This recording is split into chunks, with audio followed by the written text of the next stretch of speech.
তো ওয়েলকাম। দর্শক মানে ভিউয়ার্স যারা দেখছো তাদের সকলকেই বলে রাখি যে তোমরা যাকে দেখতে পাচ্ছ এখন স্ক্রিনে সে হচ্ছে পৃথা। তো পৃথা এই আমাদের ডাব্লিউবিপিএসসি 2022-এর যে নোটিফিকেশন বেরিয়েছিল তার জুনিয়র ইঞ্জিনিয়ার হিসেবে সিলেক্টেড হয়েছে। কোন ডিপার্টমেন্টে সিলেক্টেড হয়েছে একটু ভালো করে বলে দাও তো সকলকে। স্যার পাবলিক ওয়ার্কস ডিপার্টমেন্টে। একদম পিডব্লিউডি। পিডাব্লিউডি তে। আচ্ছা, পিডাব্লিউডি তে তুমি তো রয়েছ, মানে এখন যাবে। এর আগে তুমি কি কাজ করতে, এখন তুমি কোন কাজের সাথে যুক্ত রয়েছো আর তোমার কোয়ালিফিকেশন কি রয়েছে একটু ভিউয়ার্সদেরকে জানিয়ে দাও। স্যার আমি 2009 সালে মাধ্যমিক পাশ করে 2012 সালে আমার হচ্ছে স্যার এমআইটি থেকে, মুর্শিদাবাদ ইনস্টিটিউট অফ টেকনোলজি থেকে আমি সিভিলে ডিপ্লোমা পাশ করি। হুম। আর তারপর আমি বিটেক করি এমসিইটি থেকে 2015 সালে। আচ্ছা। আর তারপরে আমি 2017 সাল থেকে পিএনআরডি ডিপার্টমেন্টের আন্ডারে ডাব্লিউবিএসআরডিএ তে, যেখানে প্রধানমন্ত্রী গ্রাম সড়ক যোজনার রাস্তাগুলো তৈরি হয়, হুম হুম। সেই ডিপার্টমেন্টে আমি কাজ করছি এখনো অবধি। 2017 সাল থেকে টিল নাও আমি কাজ বাহ, করছি। দারুণ দারুণ। তো তোমার প্রোফাইল দেখেই তার মানে স্যারেরা একদম পুরো খুশি হয়ে গেছে, তাই তো, ইন্টারভিউ বোর্ডে যারা ছিল। হ্যাঁ, হ্যাঁ। বেশ বেশ। আচ্ছা, তোমার ইন্টারভিউ এর এক্সপিরিয়েন্সটা আমাদেরকে একটু বলো, কারণ আমি তো শুনেছি একদম হুম, ব্যাপারটা শুনেছি, কারণ তুমি হুম, ফোন করে যা মানে ওই টাইমে এক্সাইটেড হয়ে গেছিলে মানে পরীক্ষা দেওয়ার পরে, তো সেটা একটু আমাদের ভিউয়ার্সদেরকে বলো যে তোমার ইন্টারভিউ কেমন হয়েছে। আর হুম। কি রকম কি রকম প্রশ্ন পেয়েছিলে, কি কতটা কমন ছিল, এবং কতটা হুম। এই গাইডেন্সটা মানে প্রেপ উইথ মি এর গাইডেন্সটা কতটা তোমাকে হেল্প করেছে একটু একটু বলে দাও। স্যার আমার ইন্টারভিউ বোর্ডটা ছিল বোর্ড 1। তো এসি স্যারের বোর্ড ছিল, প্রথম থেকেই খুব ভয় পেতাম। আর আপনার ওই ভিডিওগুলো দেখতাম যে আর কিভাবে আমাকে ওনার কাছে অ্যাপ্রোচ করতে হবে, মানে উনি আমার কাছে একটা বড় ব্যাপার ছিলেন। তো স্যার আমি যখন সমস্ত জিনিস আপনি শিখিয়ে গেলেন, এবং আমার মনে আছে আমার কাছে যেদিন, আমি আপনার কাছে যেদিন লাস্ট ইন্টারভিউ দিয়েছিলাম, সেদিন আপনি আমার কিছু অনেক খামতি পেয়ে আমাকে আর ইন্টারভিউ নেননি। শুধু আমাকে বুঝিয়েছিলেন যে পৃথা তুমি এইটা করো আর এটা করো, তোমাকে আর আমি এখন ইন্টারভিউ নেব না, কারণ তখন আর সময় হাতে নেই। মানে একদম। লাস্ট যেটুকু বোঝানোর আমাকে ওইটুকু বুঝিয়ে দিয়েছিলেন। আর তারও 2-3 পরে আমি যখন কলকাতায়, তখন আমি শুনছি আপনার একটা কথা, যে অনেকে বলছে আমরা গিয়ে ঘাবড়ে গেছি স্যার। তখন আপনি বললেন যে দেখো আমাদের আর দুধের দাঁত নেই যে দুধের দাঁত পড়ে যাবে তারপর আবার আমরা দাঁত পাবো, তো ওরা যদি একদম। আবার এখনো এই ভুলটা করো তাহলে কিন্তু আর কিছু হবে না। মানে এই যে, মানে কড়া কড়া কিছু কথা আমার মানে খুবই দরকার, যেগুলো শুনতে হয় আমাদেরকে। শুনে তখন মনে হয়েছিল যে আমি যদি ঘাবড়ে যাই তাহলে আমি চলে গেলাম, কারণ এটা আমার কাছে স্যার লাস্ট অ্যাটেম্প ছিল। আমি আর একদম। হয়তো আর আমার কন্টিনিউ করা খুব কঠিন এত কিছু করেও। তো স্যার আমি যখন ইন্টারভিউ দিতে গেলাম, তো আমি প্রথম দিকেই ছিলাম, মানে আমি দ্বিতীয় নাম্বারে আমার ইন্টারভিউ ছিল, তো আমরা আগে গিয়ে বসেছিলাম, তো স্যারেরা তখন আমাদের সামনে দিয়েই ঢুকছিলেন। তো এসি স্যারের কথা আমি এত শুনেছি, আমি না গুগলে সার্চ করে দেখেছিলাম যে স্যারটা কেমন দেখতে। তো উনি আমার সামনে দিয়েই ঢুকছেন, তখন আমি বুঝতে পেরেছি যে এটাই স্যার। তো আমি উঠে দাঁড়িয়ে, মানে ওনাকে যেটা সম্মান দেয়া, ওনারা যখন ঢুকছেন আমি দাঁড়িয়েছিলাম, তো উনি নোটিস করেছিলেন ওটা। তো দুজন পরপর ঢুকেছিলেন, আমি সেকেন্ড বারে যখন ঢুকলাম, প্রত্যেককে নমস্কার জানিয়ে। আর স্যার আমি একটা জিনিস ভেবেছিলাম যে আমি যেটা করছি খুব একটা খারাপ আমি নেই, কারণ আমিও একটা কন্ট্রাকচুয়াল হতে পারে, জুনিয়র ইঞ্জিনিয়ারিং কাজ করছি। হুম আর হুম হুম। এটা মনে মনে ভেবেছিলাম যে আমার 100% দিয়ে বেরোবো, হলে হবে, না হলে ভগবান যেটা ঠিক করে রেখেছেন ব্যাস। আমি ব্যাস। ভয় পাইনি যে একদম। আমাকে চাকরিটা পেতেই হবে এরকম না, কিন্তু আমি যেন আফসোস না করতে হয় যে স্যার এত ভালো পরীক্ষা দিলাম, মানে আমি পড়লাম না, আরেকটু পড়লে হয়তো হয়ে যেত, এইটা যেন আমাকে সারা জীবন মনে না হতে হয়। এইভাবে আমি রেডি হয়ে গেছিলাম, এবং পুঙ্খানুপুঙ্খ যেগুলো আপনি বলেছিলেন যে ইন্ট্রো জিজ্ঞাসা করলে ভলিউম বাড়িয়ে, মেয়েরা যেমন একটু গো ধরে থাকে এরকম করবে না, সবসময় মুখে একটা হাসি রাখবে। তো পুরো ফ্যামিলিয়ার ভাবে আমি পুরোটা করে গেছি স্যার, মানে ওনারা প্রথমেই বললেন যে, চেয়ারম্যান সাহেব বললেন যে মানে দেখো তুমি তোমার একটু, ইন্টারভিউটা পুরো ড্রিম ইন্টারভিউ হয়ে গেছে। পুরো ড্রিম। আর আমারটা যেটা স্বপ্ন ছিল যে আমি কবে পিএসসি অফিসে গিয়ে স্যারদের সামনে গিয়ে একটা মানে ইন্টারভিউ দেব। আর সত্যি বলতে স্যার, আপনি যখন শেষ দিকটায় আমি যখন পড়তাম, আমি এভাবেই পড়তাম যে স্যার আমাকে একটা কোশ্চেন এলো, তার উত্তর আমি দিচ্ছি, যে কিভাবে দিচ্ছি ওইভাবেই মুখে বলে বলে পড়তাম যে স্যার এটার পর এটা হবে, এটার পর এটা হবে। এইভাবেই আমি বলে গেছি। আর আয়নাতে তো কতবার যে নিজেকে ইন্ট্রো দিয়েছি, আপনি যেমন ভাবে বলেছেন হুম হুম সেইভাবে। হুম। তো এটা তো কোনো ঠিক নেই তো। আর আমার খুব ইচ্ছে হতো, এটা আমি কবে গিয়ে স্যারকে বলবো। এবার যখন গুড, আপনি গুড। শেষ দিকে আমাকে বলেছিলেন যে পৃথা তুমি হাইওয়েতে কিন্তু কনসেন্ট্রেট করো আর প্রত্যেকটা টেস্ট তুমি দেখে যাও। তো ঠিক শুরু হলো যখন আস্তে আস্তে ইন্ট্রোডাকশন হতে হতে যখন আমার টেস্ট শুরু হলো, তো আমি এত ভালোভাবে ইউটিউব আমরা তো করেওছি কলেজে, তবুও ইউটিউবে এত সুন্দর দেখে গেছি। তো স্যাররা যখন বলছেন তুমি এটা তোমার হাতে করেছো, তো আমি বলছি হ্যাঁ স্যার হাতে করেছি, কারণ আমার সব মুখস্থ, সিভ হুম, হুম, মুখস্থ, হুম। কত কত কতটাকে মানে কত কত সাইজের আমাকে মেটেরিয়াল নিতে লাগবে, হবে সব কত মুখস্থ, সাইজ, হ্যাঁ একদম, মেটেরিয়াল মানে একদম মুখস্থ, যেরকম রেডি হ্যামার হতে মুখস্থ। বলেছিলাম পুরো রেডি হয়েই গেছিলে একদম। হ্যাঁ, আর আমি খুব সুন্দর ট্র্যাকে, আপনি বলেছিলেন যে তুমি নিজে চালাবে ইন্টারভিউটাকে, একদম, ট্র্যাকে একদম। আনবে। তখন আমাকে যখন জিজ্ঞাসা করছে যে ডাব্লিউপিএম কি, তখন আমি ইচ্ছে করে একটু জিএসবিটাকেও তুলে নিয়েছিলাম, মানে জিএসবির পরে ডাব্লিউবিএম করা হয় এইভাবে একটা যাতে গতি না, নিয়ে এসেছিলাম তো ঠিক। অ্যাকচুয়ালি হ্যাঁ, অ্যাকচুয়ালি এই জায়গাগুলো তোমাদের পুরো রেডি হয়ে গেছিল না, মানে হুম, এই জায়গাগুলো মর্থ স্পেসিফিকেশন বা এই জায়গাগুলোর সব। পেভমেন্টের জায়গাগুলো খুব ভালোভাবে তোমাদের তৈরি হয়েছিল। হ্যাঁ, এটা আমি বুঝতে পেরেছি, হ্যাঁ, সেই জন্যই তুমি ওই দিকটাতে ওদেরকে চালনা করেছিলে। হ্যাঁ। আর যেই আমি জিএসবি বলে ডাব্লিউবিএম টাকে করেছি, ঠিক ডাব্লিউবিএম যেই শেষ হলো সঙ্গে সঙ্গে আমার কাছে কোশ্চেন হলো জিএসবি কি বলতো। গ্রেট, আর আমি গ্রেট, তো আমি গ্রেট, তো জানি এটাই হবে কোশ্চেনটা, তো খুব ভালো লেগেছে স্যার। Are great, great. আপনি বলেছিলেন কোনো কিছু শর্ট ফর্ম ইউজ করবে না, কারণ ওনারা শর্ট ফর্ম ইউজ মানে পছন্দ করেন না। তো যা পেরেছি যে কোনো কথা আমি ফুললি বলেছি, মানে যা যা শিখিয়ে, মানে এত বছর ধরে হয়নি তো স্যার, এবার সবারই কিছু না কিছু জ্ঞান পাওয়া যায়, প্রত্যেকের জ্ঞানগুলো মনে রেখে রেখে যাক, রেখে মানে তুমি সেগুলো সব দরকার নেই। ওখানে একদম দিতে পেরেছো, মানে হ্যাঁ, হান্ড্রেড হ্যাঁ। পার্সেন্ট দিতে পেরেছো। মানে আমি এটা ভিউয়ার্সদেরকেও বলছি, যাই হোক এটা পৃথাও সহমত হবে তো, মানে পৃথা জাস্ট ইন্টারভিউটা শেষ করেই আমাকে ফোন করেছিল, মানে ইন্টারভিউটা দিয়ে বেরিয়েই মনে হয় বেরিয়েই প্রথম ফোনটা আমাকে করে। আর ফোন করে পরে এত উচ্ছ্বসিত হয়ে যায়, এত আনন্দিত হয়ে যায়, মানে ও অর্ধেক কথা আমাকে বলে আর অর্ধেক কথা শুধু বলছে স্যার মানে এত ভালো হয়েছে স্যার, কি বলবো স্যার, এত ভালো হয়েছে, সব আমার কমন পড়ে গেছে, আমি সব কিছুই সব বলে ফেলেছি, সব একটাও কিছুই বাদ রাখিনি, মানে যদি মানে মানে এসসি স্যারকে কোনো সুযোগই দিইনি যে এসসি স্যার আমাকে কিছু একটা নিয়ে পরে আমার খামতি বের করবে, তাই তো। এসি স্যারই হাসছেন, মানে আমার সাথে কথা বলে উনি একটা ইয়ার্কির মোডে তখন, আর প্রত্যেকটা মানে উত্তর পেয়ে উনি বা বা বলছেন, মানে ওইখানেই আমি এত আনন্দ পেয়েছি যে না। এবং উনি দু তিনটে কথাই আমাকে ইয়ে করতে এই আরো চেয়েছিলেন। আরো একটা জিনিস তোমাকে পার্সোনালি বলি, এটা অন হ্যাঁ স্যার। ক্যামেরাই বলি, সেটা হচ্ছে যে হুম, ওই তোমার সেন্টার লাইন মেথডের যে তোমাকে যেটা প্রশ্ন করেছিল না এক্সটেনশনের হুম, ব্যাপারটা নিয়ে হুম, পরে, হুম, ওই হুম। কোশ্চেনটার অ্যান্সার যে তুমি দিতে পেরেছো, হ্যাঁ, সেটাতে উনি ইমপ্রেস হয়ে গেছেন। এটা একদম তোমাকে আমি হ্যাঁ, একদম। পার্সোনালি বলছি, এবং এটা হুম, কিন্তু এটা হতে পারে হয়তো 99% সত্যি। কারণ একদম স্যার। ওই হুম, জিনিসটা প্র্যাকটিক্যাল ফিল্ডে কাজ যাদের রয়েছে বা করেছে, তাছাড়া কিন্তু কেউ বলতে পারবে না যে আমরা এক্সটেনশনটা কিভাবে করব, বা আমাকে হুম, ওই ওই জায়গাতে উনি শুনতে চাইছেন যে সেন্টার লাইনের মানে ওনাদের কি থাকে, ওনাদের কিছু হুম, স্পেসিফিক টার্ম ওনারা শুনতে চান, যে হুম, স্টুডেন্টটা ওই টার্মটা বলছে কিনা। তো হুম, তুমি হুম, যেহেতু ওই প্রোফাইল লেভেলিং এবং সেন্টার লাইন এই সমস্ত জিনিসপত্রগুলোকে তুলে এনে বলেছো, হুম, ওইটাতেই উনি ইমপ্রেস হয়ে গেছেন। একদম ঠিক।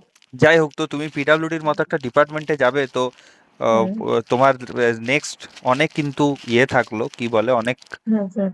ডিউটি রয়েছে যেগুলো তোমাকে ধীরে ধীরে ধীরে ধীরে করে যেতে হবে। যাই হোক, সেটা তো হুম, অবশ্যই ভালো। হুম, আর তার থেকেও হচ্ছে কংগ্রাচুলেশন যে তুমি এরকম একটা জায়গা সিকিওর করেছো এতদিনের লড়াইয়ের পরে। তো হুম, সেটা খুবই ভালো, খুবই ভালো। এবারে তোমাকে কয়েকটা প্রশ্নে চলে আসি, যে হুম। প্রশ্নগুলো আমার মনে হয় তোমাকে করার দরকার রয়েছে, সেটা হচ্ছে যে আহ, আর প্রত্যেককেই করছি আমি এই প্রশ্নটা, সেটা হচ্ছে যে তোমার মতে সাকসেস ব্যাপারটা কি? এটাই কি সাকসেস যে একটা জব পেয়ে গেলাম, ব্যাস আমার লাইফ সেটেল হয়ে গেল, এটাই কি সাকসেস, নাকি এর থেকেও বড় কিছু রয়েছে সাকসেস বলতে? স্যার সাকসেস বলতে খুশি থাকা, মানে আর কিছুই না, সবাইকে নিয়ে খুশি থাকা। এবং কি হয় কিছু কিছু মানুষের এক একটা করে স্বপ্ন থাকে, যে ওই স্বপ্নটাকে পেতে চাই। এবার আমি বলবো যে আমি একটা চাকরি করতাম, আমি খুব ভালো সাকসেস, কারণ আমি অন্যান্য দিক দিয়ে অন্যান্য যদি বলে, আমাকে অনেকেই বলেছে তুই কেন এখনো এরকম করে খাটছিস, এত সংসার হয়ে গেছে, বাচ্চা হয়ে গেছে, তারপরে তুই কেন খাটছিস, তুই তো বহরমপুরে থাকতে পারিস, এরপরে তো তোকে অনেক জায়গায় যেতে হবে। কিন্তু স্যার ওই যে একটা ছোট্ট ইচ্ছে যে আমাকে হুম। পার্মানেন্ট চাকরি পেতে হবে, ওই ইচ্ছেটা আমাকে মানে ঘুমোতে দেয় না। মানে না বলে না জেগে থেকে একটা স্বপ্ন হয়, তো ওই ঠিক, স্বপ্নটা ঠিক, পূরণ ঠিক। করার জন্য আমি খাটলাম। আমি দেখলাম যে ঠিক আছে, আমার বয়সটা অবধি আমি খেটে নিই যতদিন পারছি, তারপরে যদি না হয় আমি মেনে নেব, তাহলে এবং এটাও আমার সাকসেস, কারণ স্যার মানুষ তো ভগবানকে পেতে চাই। তাই না? ঠিক ঠিক শান্তি ঠিক খুঁজতে ঠিক চাই। ঠিক আর কেউ একদম। কোথায় পাহাড়ে চলে যাচ্ছে যে ওখানেও সাকসেস, কোথায় আমরা ইন্ডিয়া জিতলে তখন ঘাড়ে নিয়ে আসে, আমাদেরকে তো কই ওরকম তো কিছুই না। আমরা একটা জাস্ট চাকরি পেয়েছি, পার্মানেন্ট চাকরি পেয়েছি, ঠিক ঠিক মানে মানে আমাদের এটাকে পায়ের তুমি তলাটাকে বলতে পারো শক্ত যে এটা করেছি। একটা অ্যাচিভমেন্ট। অ্যাচিভমেন্ট স্যার, এটা একটা একদম। অ্যাচিভমেন্ট, এবং সাকসেস ভালো এখনো অনেক থাকার জন্য দেরি, তাই তো?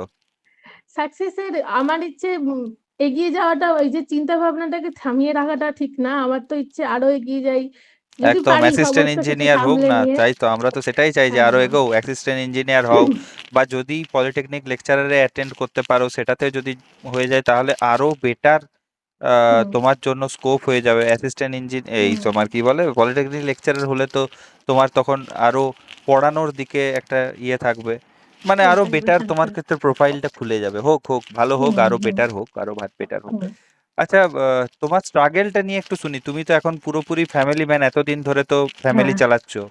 ফ্যামিলির পরে তুমি সময় দিতে কি করে? মানে তোমার জব, তুমি হুম অলরেডি জব করতে, তারপরে হচ্ছে হুম। মানে বাচ্চা সামলাতে, তারপরে হচ্ছে তুমি পড়াশুনো করতে, তো মানে এই টোটাল ব্যাপারটা কিভাবে হ্যান্ডেল করতে এত কিছু? স্যার আমি 2012-তে ডিপ্লোমা পাস, তারপরে 15-তে হচ্ছে বিটেক, দিয়ে 17 সাল থেকে যখন চাকরি পেলাম, 17 সালে চাকরি পেয়েছি, 17 সালে বিয়ে, এবং আমার বাচ্চা হচ্ছিল 19 সালে, 2019 সালে যখন আমার বেবি হলো। তারপর থেকে আমি স্যার, এবার কি হলো, তার আগে আমি অনেক পরীক্ষা দিয়েছিলাম, পরীক্ষাগুলো সেভাবে করতে পারিনি। এবার আমার কাছে আশীর্বাদ হয়ে দাঁড়ালো যে কোভিড এর টাইমে যখন সমস্ত অনলাইন কোচিং গুলো খুলে গেল, হুম। ওইটা আমার কাছে ভীষণ মানে এত পাওনা হয়েছিল যে আমি বাড়িতে বসে কোচিং পেয়েছিলাম। আমি একটা জায়গায় কোচিং নিয়েছিলাম, আচ্ছা এখনো ওখানে আমি আছি। তো আচ্ছা। ওনাদেরকে আমি খুব সিরিয়াসলি নিয়েছিলাম, ভগবানের মতন, মানে মনে হয়েছিল যে যাকে আমি এরকমও পাওয়া যায়, কোচিংটা যে হুম অনলাইনে হুম পাওয়া হুম। যায়, তাদের মক ইন্টারভিউ নেওয়া, পরীক্ষা নেওয়া, বুঝানো। আর স্যার ওই যে 2019 সাল থেকে না, আমি আর ভাবিনি যে আমাকে এখনই পরীক্ষা দিতে হবে, কারণ আমি তখন রেডি নাই। আমাকে 2 বছর আমি টানা পড়েছিলাম, এবং খুব শান্তির সাথে পড়েছিলাম, যে এখনই পরীক্ষা দেবো এরকম না, কারণ আমি যা চাই যে 14টা সাবজেক্টকে আমি আগে ক্লিয়ার করি। একদম। 2 বছর আমি খুব করে সময় দিয়েছিলাম যে না, আমাকে সবকটা করতে হবে। এবার স্যার যেই হয়ে গেল না একবার 14টা সাবজেক্ট ক্লিয়ার, তখন মনে হতো যে কতটা হালকা হয়ে গেলাম, মানে এত তাড়াতাড়ি আমার হয়ে গেল, এবার তো আর সময় লাগতো না, যেই সমস্ত কটা পড়ে নিয়েছিলাম, হুম হুম হুম। তখন 1 মাসও লাগতো না যে 14টা সাবজেক্টকে আবার রিভাইজ দিতে। বেশ খুব বেশ ভালো বেশ। লাগতো তখন। তারপরে তার আস্তে আস্তে পরীক্ষা বেরোলো। আর স্যার বাচ্চা কে কোলে নিয়েই পড়তাম, মারাও দেখেছে, কারণ খুবই ইচ্ছে। আর আমার বাচ্চাটা এখন স্যার এই 6 বছর হবে। তো ও এখনো বলে, মা তুমি পড়ো, আমি একটু খেলি, কারণ ও বাহ আমাকে বাহ পড়তেই দেখে গেছে ছোট থেকে।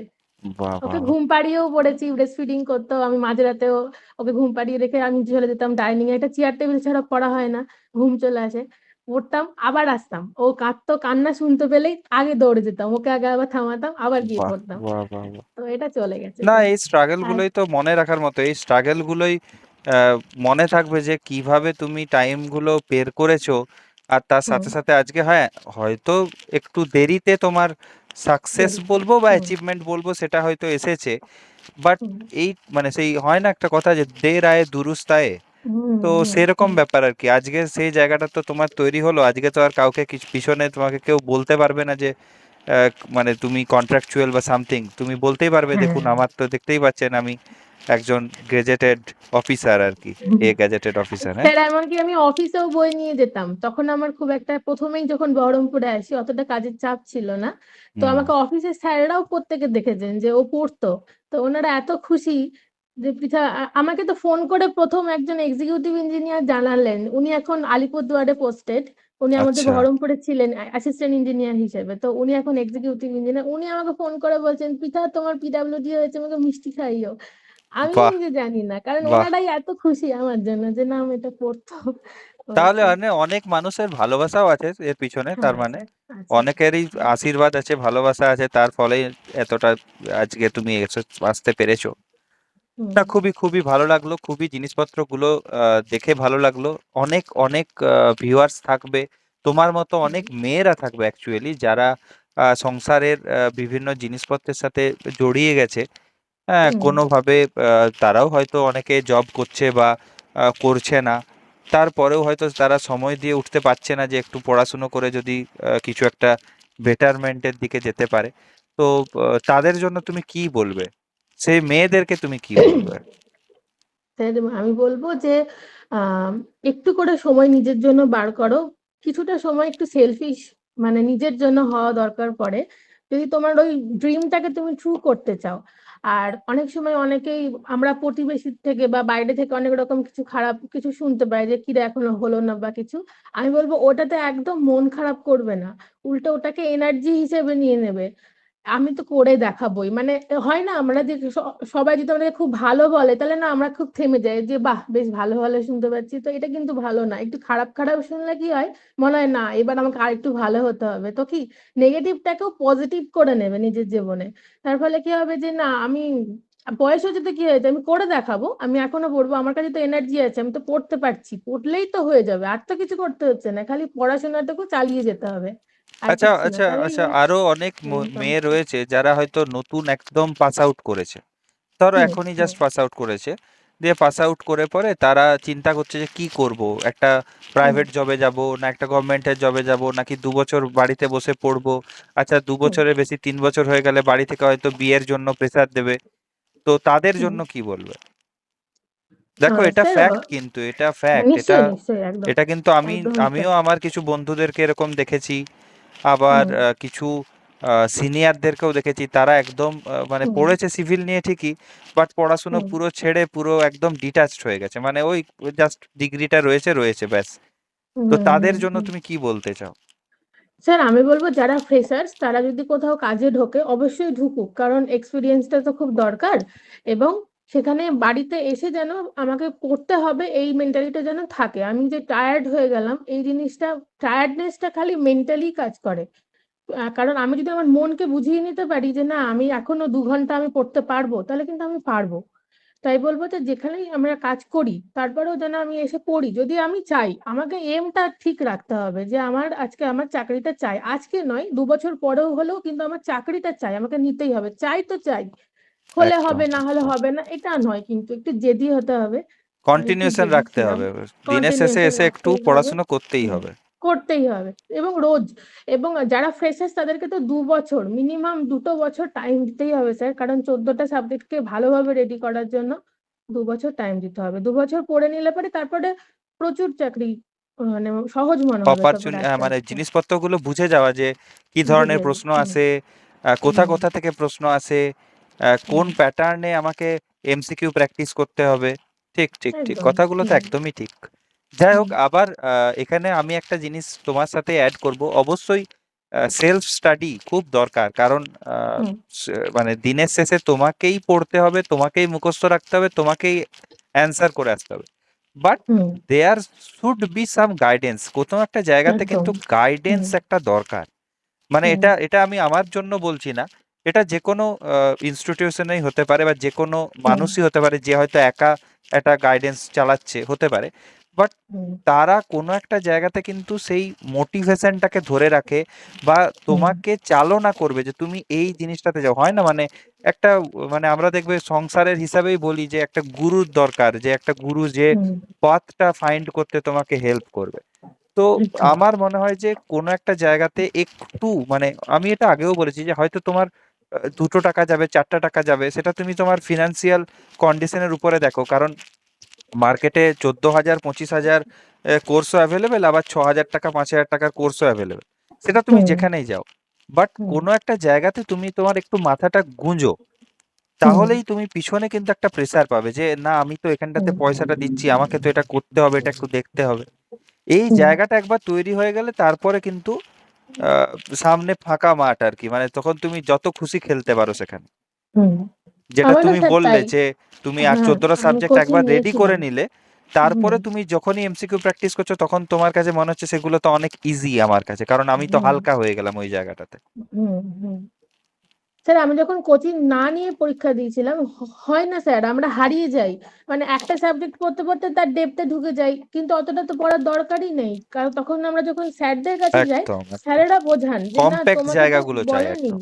তোমাকে সবকটা সাবজেক্ট মনে রাখতে হবে এক টাইমে, ওই 2 ঘন্টায় তোমাকে কিন্তু 14টা সাবজেক্টকেই এমসিকিউ মেরে আসতে হবে, কিছু করার নেই, ঠিক ঠিক ঠিক। পুরোটা ব্রেনে রাখতে হবে।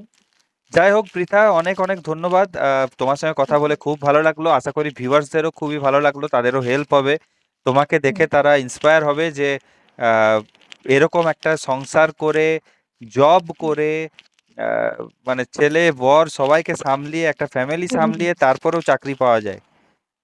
অল দ্য বেস্ট তোমার ফিউচারের জন্য, আরো ভালো হোক। আমরা যাতে তোমাকে অ্যাসিস্ট্যান্ট ইঞ্জিনিয়ার বা পলিটেকনিক লেকচারারের পদেও যদি দেখতে পারি তো সেটাও মানে খুব ভালো লাগবে। চলো, অল দ্য বেস্ট, ভালো করে থেকো। আহ, বাকি তো জয়েনিং হোক, তোমাদের তাড়াতাড়ি করে জয়েনিং হয়ে যাক, পিভিআর হয়ে যাক তোমাদের। শুনছি নাকি প্রভিশনাল জয়েনিং তো হবে শুনছি, হয়তো পিভিআর পরে হবে, তার আগেই তোমাদের জয়েনিং হয়তো হয়ে যাবে বা চলতে থাকবে হয়তো একসাথে, এরকম ব্যাপার হয়তো হবে। চলো, অল দ্য বেস্ট, ভালো থেকো, কন্ট্যাক্টে থেকো। Thank okay. ইউ। ওকে।